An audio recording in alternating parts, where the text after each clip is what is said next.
Welcome to the TufFish Show. Thank you so much for being here, Abbie Pierce. I'm so glad you are here. Oh, I'm so glad I'm here too. Thank you for having me. Yeah, I'm so excited to have you here on this show. So we were chatting right before going live, and I'm just excited to bring you to this audience. And I would love for you to start out by sharing how you have described yourself. In the intro, you talked about being a fire starter and an ally and always up to something. So would you talk a little bit about that? Yes. So part of my day job is being a coach for creatives and helping sort of bring that creativity out, because I know that it can hide a little and it can be lurking. It can go sort of a bit untapped, and it needs just a little bit of fire just to kind of get it stoked to get it stoked and get it burning so that it's nice and bright and everybody else can see it. But part of my history is I was in the Royal Navy for 15 years in the medical branch, and I left about 18 months ago, and felt a little bit lost and isolated and was kind of getting used to life outside the wire. And I decided that sort of a corporate job in a very hierarchical, rigid organization wasn't for me, and I wanted to be a business owner, and I wanted to freelance coach, and that's how I've ended up with my own business and putting myself out there and going through all that sort of painful discomfort, which is brilliant once you've done it. But you're right that there is that discomfort, and that can also happen when you're writing too, with any creative endeavor, really. So to your point about that discomfort, how did you work through that? So around about the time, February 2020, I was starting the creatives workshop under the Akimbo workshop, the Seth Godin classes that he does. And I set out with this intention of creating a coaching program so that I could have a bit more structure and sort of follow a plan and get sort of all my messaging and things like that straight in my head. But a few months before, I'd woken up one morning or in the middle of the night and I'd scribbled down some strange words in a funny order. And I sort of had this little secret desire to write a novel or write a book. And sort of through the conclusion that I came to at the time was that I didn't want to write a self-help book. I didn't want it to sort of be, this is the way you can do it. There are other ways, but there's this way. I wanted to use the freedom of fiction to tell the story of change, to really take somebody through all the ups and downs, the peaks and the troughs, and through all that discomfort, which I actually then experienced myself as I was writing the book. Isn't that great when that happens? Isn't it? Isn't it just? And I mean, and the best thing about it was that I chose the perfect place to start it, because I was writing in that community space and we were all bringing each other along, and I'd made a commitment to myself to start learning a daily habit of writing and getting those words on the page. And some days it just came out in the thousands, and other days it was just the odd word here and there. But yes, I certainly learned about discomfort through the writing process. But luckily enough, I had people around me that were there to help. So a good support network really helped in this space to help keep that momentum going, especially on the days that you felt like you were staring at a blank sheet on your screen and the cursor just sat there and blinked at you. Yes, yeah. And also with the lockdown and the rather sketchy Wi-Fi, it wasn't just a cursor, it was that sort of rainbow wheel of despair, as I've learned to call it, as it's sort of thinking and tinkering along. Oh, that's awesome. I understand what you mean, though, because I mean, there are times when you feel like you're in a flow and things are just happening, and the words that you're writing are naturally coming onto the page, even if they're words that are going to get re-racked and edited and so forth. But sometimes they just flow, and then sometimes it's like, oh my goodness, if I can just get this one thought out, I will have been successful today. Yes. So so you talk about it from a standpoint of fiction. How did you develop your character then? Lots of looking in the mirror, I would probably say. So I suppose to a certain extent it is semi-autobiographical, but my characters are sort of like hybrids of other people or situations that I've been in or people that I know. I sort of take it's a bit of a Frankenstein effect, sort of taking a little bit of that person, little bit of that person, sort of stitching them together. So yeah, that was quite interesting to be able to start exploring my world and experiences around me and seeing what I can draw from that and what sort of inspires me to write further. But I think one of my biggest lessons that I learned was that, like you say, when you are staring at that blank screen and it's sort of a bit challenging, you don't quite know what to write.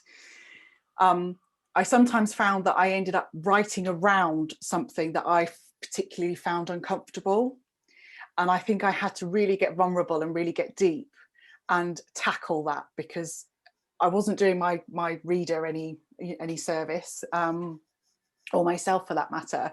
So certainly I found that when I was stuck, I had to kind of just step back a little bit and go, right, what is it you really want to say? You know, if you knew that nobody was going to read this, what is it that you really want to say? And then sort of like the keys would come alight.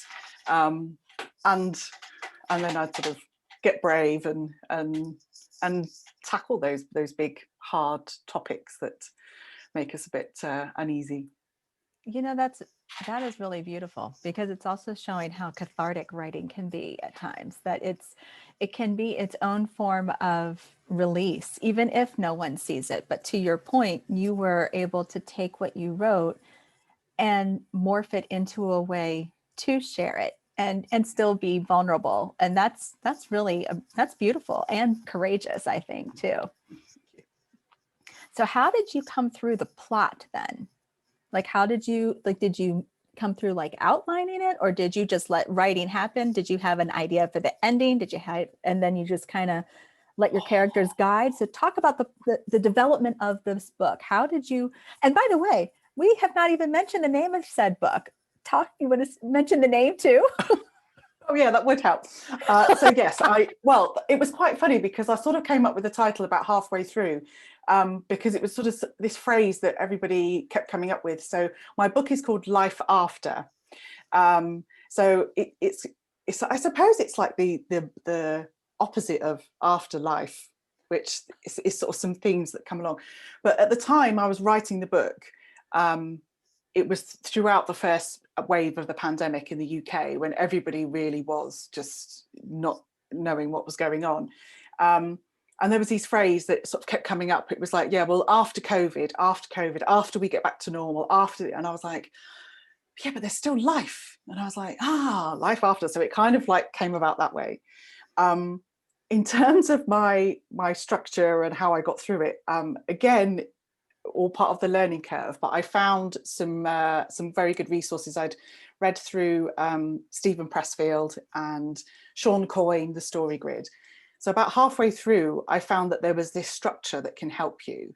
And then I sort of had to apply it and fit in, which was a little bit awkward at the time and it was quite frustrating. But actually, once I then got into that, got into those 5 fundamentals, if I was finding that I was staring at a blank page and even standing back and thinking, what is it you really want to write about, I would kind of default to these 5 fundamentals and go, right, am I looking for the challenge? Where's the change? I really need to drive this point home now. And that really, really, really helped me, is using those tools that greats like Stephen Pressfield and Sean Coyne have that have come before me.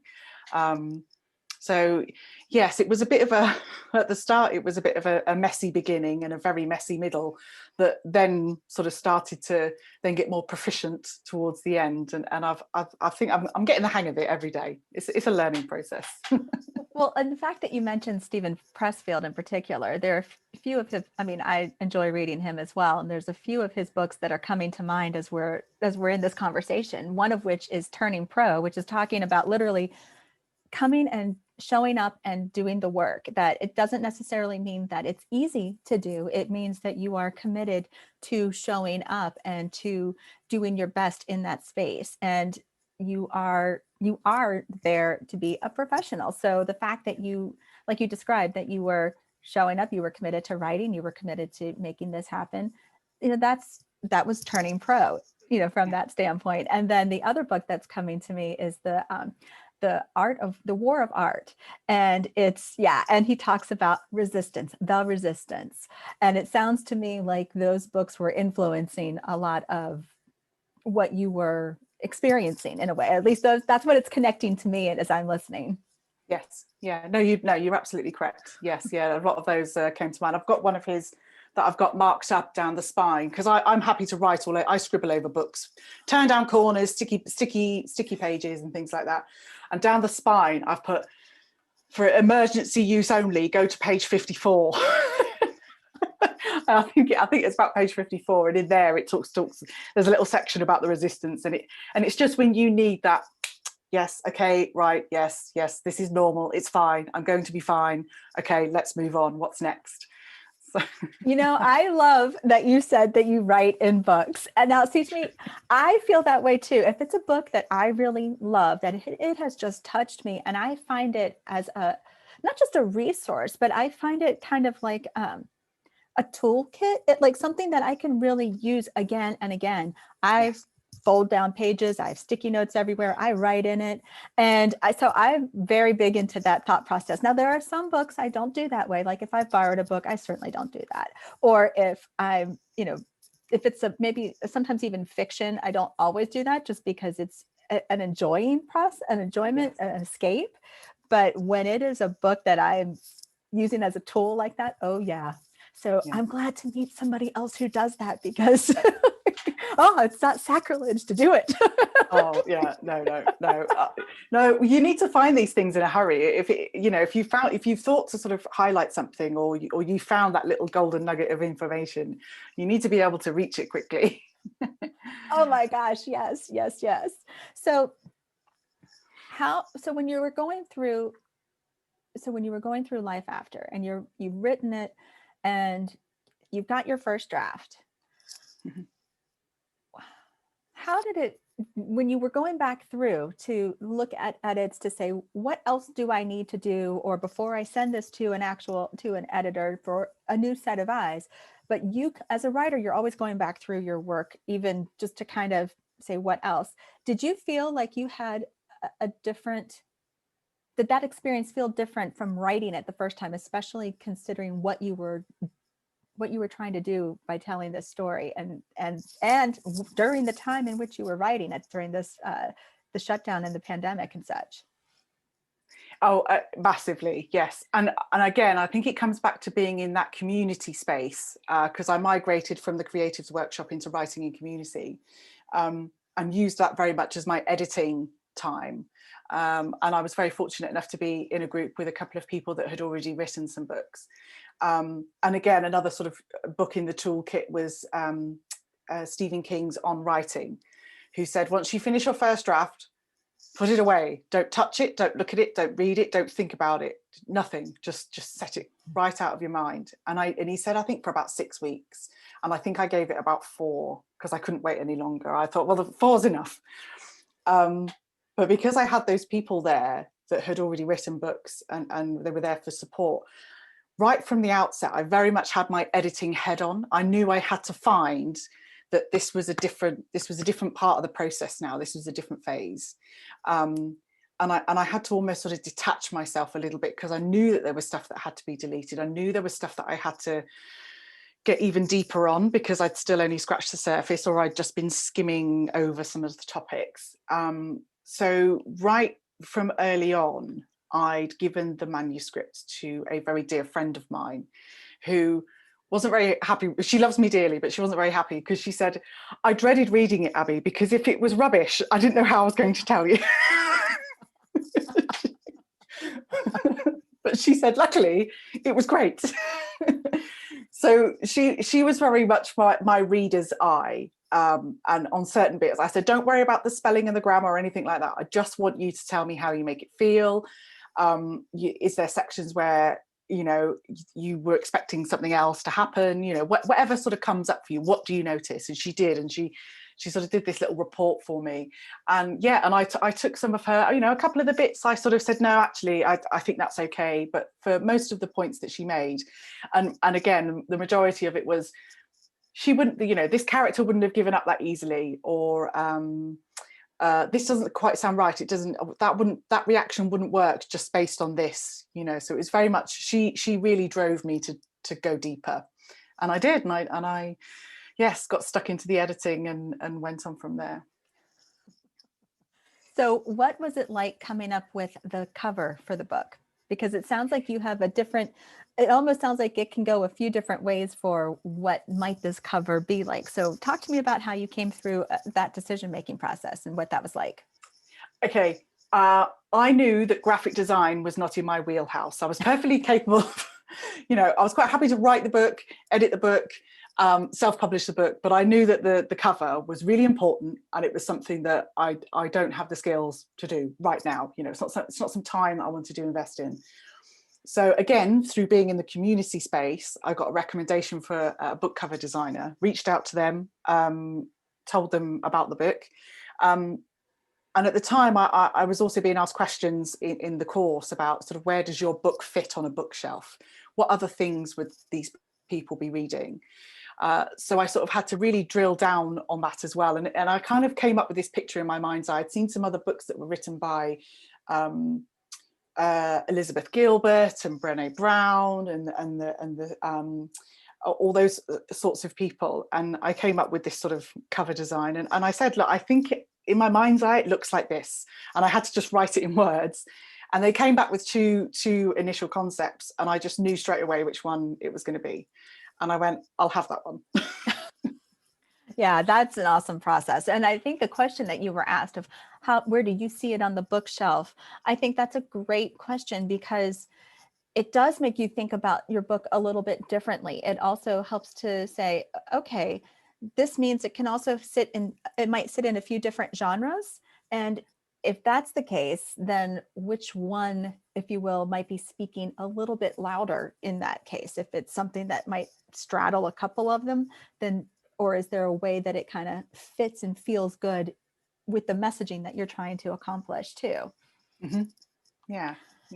That is really cool. That is really, really cool. Now, it sounds to me that, so you mentioned the experience and time with the Royal Navy. Did that experience kind of underpin or come into play with the writing, or was it was it also another one of those breadcrumbs that, if you will, that helped just get you to this path and where you are with your coaching and with the writing and so forth? Now that's interesting, because I think it's both. So some of this, well, the scenes and a lot of the threads that run through the book, and particularly then for the characters, there are military elements, because there was although they weren't military, some of the characters were ex-military, and they're now on a humanitarian mission. And then there was some scenes on a ship traveling to the location where they're going. So I was able to very clearly sort of articulate a lot of that. And that was very exciting to think about. And then there was obviously, I don't want to give too much away of the book, but then something happens, and then some of the characters have to go through a process of healing, not only physically, but mentally. And I know that that's, very prevalent in the armed forces.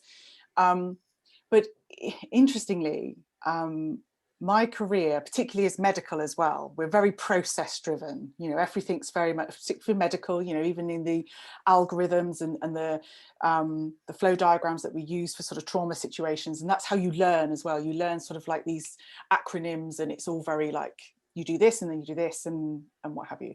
So to a certain extent, that came in very useful for when I had to look at an outline and then put in the 5 fundamentals and think of the structure of the chapters and things like that. But the best thing about it is that because now I was writing and I'm on my own, is that I can learn the rules, and now I can break them, and I can shift things about, and I haven't necessarily got to stick to that structure too rigidly. So I'm very much like a lot of my characters, I'm a bit of a hybrid writer in that I have strict structure, but then I sort of, I'll throw in a bit of mischief at the end.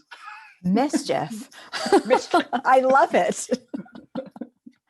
I love that. I love that. Throw in a bit of mischief. But I think that's a reflection of what we all have. We all have spots of playfulness or things where something isn't going the way we thought, and it kind of throws a wrench in the process or what have you. And so a lot of times when a book feels relatable like that, it makes it feel like it does make it feel like you're not alone as a reader, even when it is fiction. It still has the ability to create that connection and empathy that, hey, somebody does understand, and you can have that.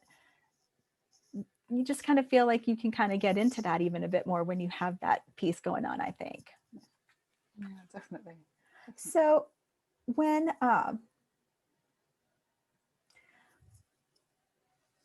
now you said that you wanted it to be fiction, but is that something that is fiction your complete path? Like, do you have another book maybe under in your mind's eye that you might be wanting to start to bring forth? And would it also be fiction, or do you think you would pursue something different?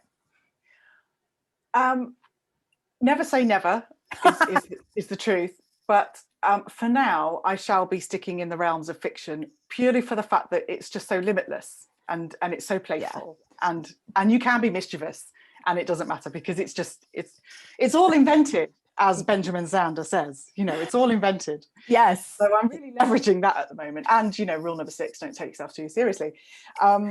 So yes, there is book 2 on the way, and it was and I was quite excited to start it purely for the fact that because I'd learned from the first one about the outline and the structure, press fields, false gap method, the story grid outline, and some sort of 5C sort of story scaffold structure as well from doing the story skills workshop. I set out with my structure from the beginning, and then sort of picking up on some of the sort of the writing tools that we get to play with now as well, things like Scrivener and Ulysses, or whichever one that suits you. And I sort of put all the pages out ready, and I lined everything up. My military head kicked in, and I got everything all organized so that then I could have this like messy middle and sort of just work through some of the other aspects that I wanted to explore in the book. So the next one is looking very much more about redemption and self-worth, and the inner guilt and outer guilt and shame and all those kind of like quite dark things. Oh, so listeners, oh, my audience, did you just hear that awesome little nugget that there is another book that'll be coming down the pike? We heard it here first. I'm so excited. And if you are and if you're watching the YouTube, if you're watching this on YouTube, you should be able to look over Abbie's shoulder and see the book on her bookshelf. So I'm just going to shout that out here because it is on her bookshelf, which means it ought to be on yours too. So I am curious, Abbie, what are you doing now? At the moment, desperately trying to write, but yes, I keep getting distracted, but it's distraction for a good reason. So much like a very similar scene that happened in Life After, actually, I got a phone call from an old Navy buddy who said, loads of veterans in our region are really under-supported, and did you want to help change that? And I said, hell yeah.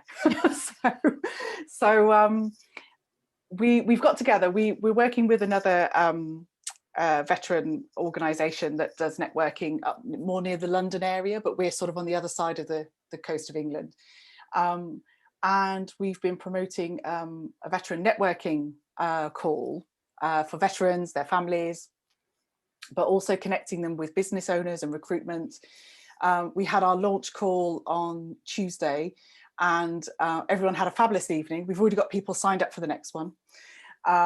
And we're really, really, really excited about it. We're doing co-working sessions so that we can all get together in a Zoom room, sit and co-work, then network for a little bit, and then co-work and then network. So we're kind of like blending that as well. And it's really quite exciting times. And there could be other things, but who knows? Let's just throw it out to possibility.